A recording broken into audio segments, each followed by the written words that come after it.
번째 연자분은 경북의대 임종필 교수님이십니다.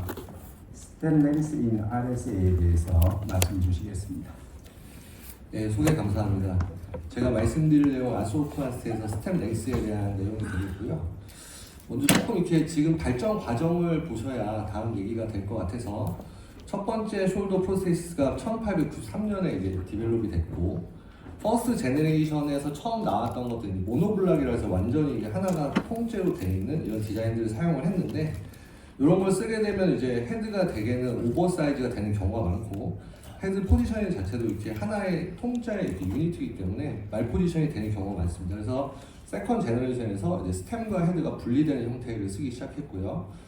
서드 제너레이션에 가서는 이 헤드의 모양이 프로덕션 휴메라스 같은 경우는 스템과 굉장히 다른 경우가 많거든요. 그래서 이런 디퍼런트 사이즈를 쓰기 위해서 모듈라리티를 하고 COR을 리스토레이션 하기 위해서 어댑션이라는 개념이 생기면서 3세대가 시작이 됐고요. 지금 현재 쓰는 4세대의 특징을 보면 이 본 그래프트를 하기 위한 핀이 있고 그 다음에 텐탈륨 인그로스로 이제 서페이스 피니쉬가 되어 있고 모듈러 쉐입과 어드저스트먼트가 가능하고 그다음에 픽세이션, 시멘트레이션 테크닉이 발전된 게 특징이 되겠습니다. 그래서 어얼리 프레스핏 아까 말씀드린 초창기 모델들은 다이아피지얼 픽세이션을 하는 모델들이기 때문에 3포인트 픽세이션에 의해서만 이제 고정이 됐고 이때는 뭐 절반 이상에서 루즈닝이 발생됐다는 그런 좋지 않은 보고들이 많았습니다. 근데 지금의 이제 디자인들은 모던 프레스핏은 메타피지얼 프레스피팅을 하기 때문에 이제 풀 피팅이 굉장히 줄어들고 보닝 그로스가 굉장히 래피드하고 그 다음에 스트레스 쉴드도 적고 프로셔널 휴메라스의 본노스도 작은 그런 좋은 특징들을 가지고 있습니다. 그래서 이제 휴메라 스템이라는 거는 결국 휴메라 컴포넌트를 프로셔널 휴메라스에 이제 단단하게 결합을 시키는 그런 기능을 하고 있고 시멘티드를 많이 쓰다가 지금은 시멘티드를 이렇게 가급적 안 쓰는 방향으로 좀 많이 가고 있습니다. 근데 이제 이 쇼스템이나 스템리스라는 얘기가 나오는 게 스템이라는 것 자체가 이제 문제를 많이 만들기 때문인데 어떤 문제가 있냐 하면 자, 우리가 프록시마 휴메러스의 모양이 사람들마다 다 틀리고 다 베리에이션이 심하다는 거죠. 그래서 저희가 처음에 인공관절 뭐 이렇게 인트로스에 나오는 게 뭐 이렇게 캐널 센터로 들어가려면은 바이셉스 그루브에서 뭐 1cm 라테랄 1cm 포스처 이런 얘기를 하는데 사실 그 포인트가 캐널의 센터를 향하지 않는 경우가 굉장히 많습니다. 그래서 우리가 헤드를 맞추다 보면 스템이 캐널 안에서 되게 이상하게 들어가고 캐널을 맞추다 보면 또 헤드의 모양이 굉장히 달라질 수밖에 없는 그래서 우리가 이제 거기를 맞추기 위해서 모듈러하고 옵셋, 다이얼 디자인 같은 거 쓰면서 이제 헤드 커버리지를 최대로 주기 위해서 노력을 하지만 퍼펙트한 매칭은 처음부터 불가능합니다. 두 번째 문제는 페리프로스테틱 프랙처도 많이 생기게 되는데 스템이 없으면 이런 일이 안 생길 텐데 인트라 오퍼레이티브 프랙처가 한 1.5%, 포스트 오퍼레이티브는 한 토탈 한 2.3% 생긴다고 그러고요. 휴메라 스템 루즈윙도 한 7% 정도 생긴다고 합니다. 그래서 이제 결론은 뭐냐면 숄더는 힙이 아니라는 거죠. 웨이트 베어링 조인트도 아니고 이런 긴 스템이 필요하지는 않은데 왜 이거를 긴 걸 넣어가지고 이렇게 문제를 만드느냐라고 해서 이제 쇼스템 되게 50mm 이하의 그리고 이제는 스템레스 얘기가 많이 나오게 되는 거죠. 그래서 스템레스의 컨셉은 굉장히 여러 가지 장점이 있는데 휴메라 캐널을 프리저베이션 한다고 당연히 뭐 너무너무 당연한 얘기고 이 두 번째가 저는 굉장히 중요하다고 생각하는데 캐널의 센터와 아나토미컬 헤드 센터를 일치시키지 않아도 돼요. 그래서 저희가 옛날에 막 다이얼 뭐 이렇게 돌리고 뭐 커버리지를 뭐 이렇게 돌리면서 했던 것들이 다 필요 없는 거죠. 그냥 헤드를 자른 다음에 거기에 맞춰서 헤드만 넣으면 되니까. 그래서 부수적으로는 뭐 또 이제 큰 아주 베니스는 아니지만 토탈 엘보를 한 환자들이 만나게 되면 이런 환자들을 수술하는 데도 되게 좋고 그 다음에 이렇게 트라우마나 말리니언 때문에 프록시말 휴메라스가 완전히 디스토레이션 된 경우가 있거든요. 이런 경우에는 사실 아주 좋은 완벽한 솔루션이겠죠.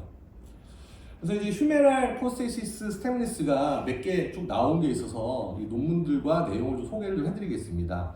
그래서 가장 유명한 게 테스라고 해서 바이오med 진머에서 나온 게 토탈 이볼루션 숄더 시스템이라서 테스라는 이름을 썼고 지금 이제 이게 세컨 버전이 나오면서 이 나노는 아마 많이 들어보시고 써보신 분들 많이 계실 겁니다. 국내에서 아마 좀 이렇게 많이 일찍 나온 임플란트고요. 2004년에 유럽에서 쓰게 됐고 나노가 이제 2세대고 리버스로 컨버트가 가능하게 된 임플란트입니다. 그리고 이제 코롤라에서 이제 왕관 모양의 6개의 안에 메타피지얼 컴포넌트를 할 수 있고 임플란테이션은 이렇게 쳐서 넣는 임팩션 방식입니다. 또 그 다음에 많이 쓰이는 게 이제 우리나라에서는 잘 안 쓰는데 이클립스라고 이건 2005년에 나왔고 이건 모양이 프록시멀 휴메라스에 이 소켓을 넣고 거기 이제 스크류 방식으로 고정하는 방식입니다. 장단점이 있겠죠. 그래서 스크류인 방신에 픽세이션을 하고 이 이클립스도 사실 좀 이렇게 인터내셔널하게 많이 쓰인 임플란트입니다. 그 라이트 메디칼에서 나온 심플레스티가 이제 최근에 이제 국내에서 좀 쓰시는 걸로 알고 있는데 2010년에 프랑스에서 나왔고 요건 이제 6개가 아니라 3개의 핀앤 칼라를 쓰고 역시 임팩션해서 임플란테이션하는 방식이 되겠습니다. 그래서 이제 이렇게 하는데 수술할 때 중요한 점은 이 메타피스가 굉장히 튼튼해야 되죠. 이게 굉장히 튼튼하고 들어갈 때도 굉장히 이 메타피스 픽세이션에 100% 의지하기 때문에 이 레벨이 굉장히 일정한 상태에서 잘 들어가야 됩니다. 그래서 논문들이 쭉 나온 거 리뷰해보면 제일 먼저 나온 게 2010년 JSES에 63케이스로 헤미러스 플라스티 44개 토탈 19개를 했고요. 바이오메 테스트 쓰고 45.2개월 팔로업 했더니 2개월째 본유니온 다 됐고 스템레스 3년 이상 팔로업 했지만 레디올로직하게 굉장히 스테이블하고 좋았다라는 거고요. 이제 되게 토탈하고 헤미 같은 경우는 휴메랄 컴파운트에 힘이 이렇게 많이 안 가해지니까 결과가 좋게 나온 것 같아요. 2021년에 AOTS에서는 테스트 49개, 아나토미컬 28개, 리버스 21개, 리버스가 나오기 시작합니다. 14개월 팔로업하고 컴플리케이션 없고 레디 루즈스 없었다. 그리고 이제 JSES 2013년에는 56케이스 올 리버스. 근데 점점 리버스로 좀 오기 시작해요. 이제 이 리버스도 좀 해볼만 하다는 얘기 나오면서 휴메랄 본 크랙이 한 케이스, 리비전 한 케이스, 나침 5개니까 사실 이렇게 큰 컴플리케이션 없는 것 같습니다. 그래서 컨벤셔널 프로세스와 이제 거의 비슷하고 이 휴메랄 스택이 없는 게 본 스탁을 좀 아낄 수 있기 때문에 되게 좋다라고 하였고요. 그 다음에 쭉 논문들이 나옵니다. 2013년에는 테스 41개, 컨벤셔널 스템 피니스 41개를 비교했는데 한 32개월 팔로업 해보니까 다 비슷했고 근데 스템리스가 아무래도 본 블리딩이 좀 적겠죠. 휴메랄 캐널을 많이 안 긁으니까. 그리고 그러니까 오퍼레이팅 타임이 좀 짧고 본 스탁 좀 세이브할 수 있고 그래서 비슷한 아웃컴이면은 좀 더 좋다라고 했고요. 그 다음에 이제 이거는 올해 저희 CISE에 나온 논문인데 최창혁 교수님이 하신 걸로 알고 있는데 이제 수술할 때 꼭 썸 테스트라고 해가지고 이 커팅을 한 다음에 엄지손가락으로 메타티지를 본을 이렇게 눌러보는 거죠. 그래서 꾹꾹 들어가면 그걸 하면 안 됩니다. 그래서 그런 경우는 바로 이제 그냥 컨벤셔널 스템을 쓰면 될 것 같고요. 그래서 프럭셔널 본이 튼튼하다고 하면 이 메타피스를 좀 이렇게 긁어내고 안쪽에다 이렇게 고정을 하고 수술해서 50케이스 하셨더라고요. 71.9세. 보통 이제 논문에서는 한 60대를 많이 하는 것 같아요. 뭐 올드에이지도 본이 튼튼하면 할 수는 있겠지만 2년 팔로업 했더니 이제 올 케이스에서 레디오 루슨트 라인이 조금씩 보이긴 하는데 오스테오라이시스나 루즈닝은 없었다. 나칭은 한 64% 있었는데 모스틀리 마일드한 케이스였고 사실 나칭 자체는 이게 이제 스템리스라고 때문에 생겼다고 하긴 좀 그렇죠. 여러 가지 다른 원인들이 있을 테니까. 근데 좀 재미있는 거는 이제 익스클루션 된 케이스가 하나 있었는데 이 케이스는 크로닉 안테리어 디스로케이션이 있어서 안테리어 글레노이드 디펙트가 되게 심한 케이스에서 스템리스 했더니 이게 확 이렇게 돌아가서 리비전을 한 케이스가 하나 있겠습니다. 그래서 이 스템리스 리버스에서 하는 것도 이제 많이 좀 되고 있는데 그래도 아직까지는 글레노이드 본스탑도 좀 좋고 컨벤셔널한 케이스에서 하는 게 좋겠다는 메시지가 되겠습니다. 그래서 2016년에는 시스템 리뷰가 이미 나왔어요. 그래서 리뷰 쫙 했더니 11개 케이스 있고 테스, 이클립스, 심플레스티, 그 다음에 이제 그 AO의 메티스를 쓰는 케이스도 있었고요.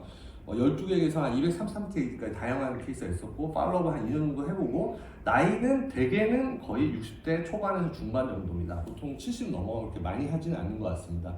논문들 결과 보면요. 컴플리케이션 없이 거의 대부분 다 0%예요. 그래서 괜찮다라고 됐고 근데 초기에 나온 이제 2010년 JSS 논문 아까 인용한 63케이스짜리 이것만 컴플리케이션이 7.9% 5명이 있었는데 이 논문만 조금 특이하게 이 수치가 좀 이렇게 많이 나와서 리뷰를 해보면 5케이스에서 문제가 있었는데 다 이게 메타피지얼 마진 쪽에다가 이 6개의 코로나를 박다 보면 거기서 이제 크랙이 생긴다.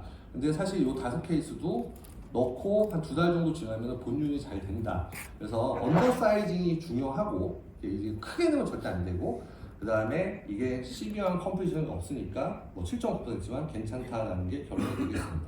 그러니까 비교적 스템리스, 쇼스템 이런 게 아직 오래된 건 아닌 것 같아요. 되게 이제 논문들이 2004년 이후 2010년부터 나오기 시작했고 그래서 early clinical editorial finding들은 굉장히 promising하다. 근데 이제 인디케이션 굉장히 중요하죠. 본 퀄리티 되게 당연히 좋아야 되고요. 에이지가 절대적이지 않겠지만 아무래도 그러다 보면 이제 60대가 좀 대부분인 것 같습니다. 그리고 이제 글레노이드 디펙트가 되게 심하거나 조인트 리액션 포스가 큰 케이스는 좀 아직까지는 피하는 게 좋겠다. 그리고 이게 완전히 좀 대중화가 되려면 아직까지는 퀄리파이된 팔로업 스터디가 좀 부족한 것 같다는 것이 결론이 되겠습니다. 네, 경청해주셔서 감사합니다. 수고하셨습니다.